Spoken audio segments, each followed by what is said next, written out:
Well, Mark, a 1-1 draw against Plymouth Argyle this evening. Tell us your post-match thoughts. I thought the lads were outstanding in every aspect. We always come in after a game, Bob, and talk about the attitude and the togetherness and the commitment and the strength of the squad, and that's never in doubt. It's never been in doubt since I've been here anyway, and it stands out. What really pleased me for them tonight was the fact that they put in a performance as well which complemented the good things that we know they do every week, and I thought in the first half in particular they were outstanding against an outstanding side.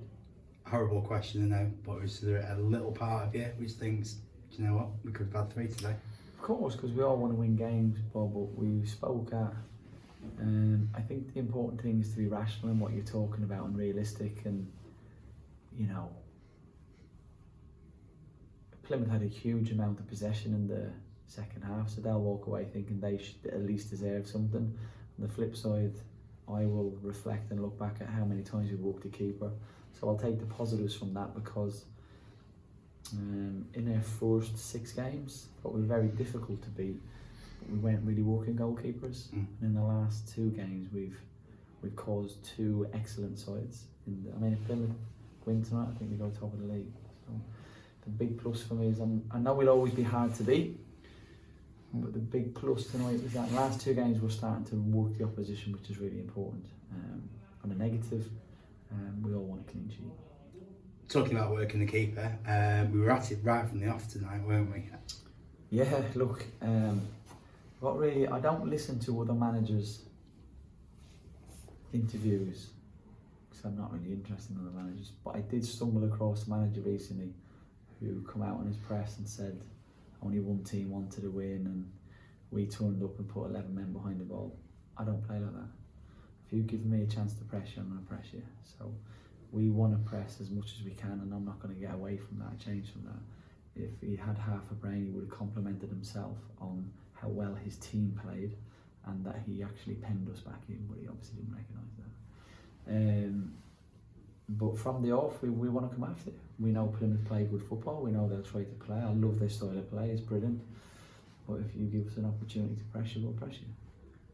In terms of the first goal, it was a great strike, wasn't it, from Shilow Tracey, his first goal for the club, but as well it was a team goal, a great one from Donny Whitehead and the vision to Layman, wasn't it? Yeah, hope I don't contradict myself. I try and get away from individuals, but you end up talking about them. Pleased for Shilow, I worked really hard. Speak to Dean Rashtrick at Tottenham, I pecked his head off to get him in for many different reasons, so I'm pleased for him, but he can't develop and progress and show the ability that he's got without the rest of the group, and that goes for all our squad and substitutes. And the biggest thing we talk about after the game, and I'm getting away from Shiloh and Danny, is how important they are to each other as a group. And I said to Bloidy, if we stay up this year, Bloidy was really upset before the game because he didn't start, but he has to recognise the effort and the importance that he's given us to this year, as all the other lads have. I'm just trying to give you an example of, for us to be successful this year, we need everybody, and it won't just be the lads who started. And I said to Bloidy, your point will keep us in the league, and I'm the big bad wolf when you don't get picked, but you just want them to try and recognise the other things. We all want to play. I've been sub loads of times, I've been dropped loads of times, I've been one of my closest mentors in my career and in my life is Mick McCarthy, and he's next door, and I played a playoff to get into the World Cup finals. Not qualifiers, whoever wins qualifies. He took me off after 20 minutes. I was crying my eyes out on the coach, but it's that understanding where you came off and the reflection and how can you make it better. I'm guessing you want players like that because it shows passion, doesn't it? It shows that they want to be in that team. Yeah, absolutely, yeah. I just can't praise the group highly enough, and I'm talking about people like Jacob and the lads that, Harry Hamlin's come in, Michael Rose, who's played 600 games, had an unbelievable career, and I'll hold my hands up with Rose, and we've had many conversations. He wants to play football and he's a very good player, and I'm looking at certain things and he'll be disappointed, but how he comes in and affects the dressing room every day in terms of what he gives the group, how he pushes the group, how he addresses myself and the staff, he deserves a huge amount of credit, as they all do. So the point I'm trying to make is we can't do it without everybody. Team spirit, of course, on its own doesn't win games, but in that initial period in the second half, the players were laying their bodies on the line, weren't they? Yeah, but tell me a game where they haven't done it. There isn't one. They're an incredible group to work with, and we'll be okay this year. Any qualms on the penalty? No, I thought it was a penalty. I'm loath to do this, but I'd like to be honest. It's another mistake. I thought it was a penalty. Yeah. I would say so, yeah. Yeah. So again, it's another game that we've not won a game. I want somebody to open us up, score a really good goal. But you know, these things happen in football. I can't. It's just impossible to come in and be critical. But if you want me to answer your question honestly, it's another mistake where, if I'm right in saying somebody's got his back to goal, he can't go anywhere. You know, stay in your feet. Anyway.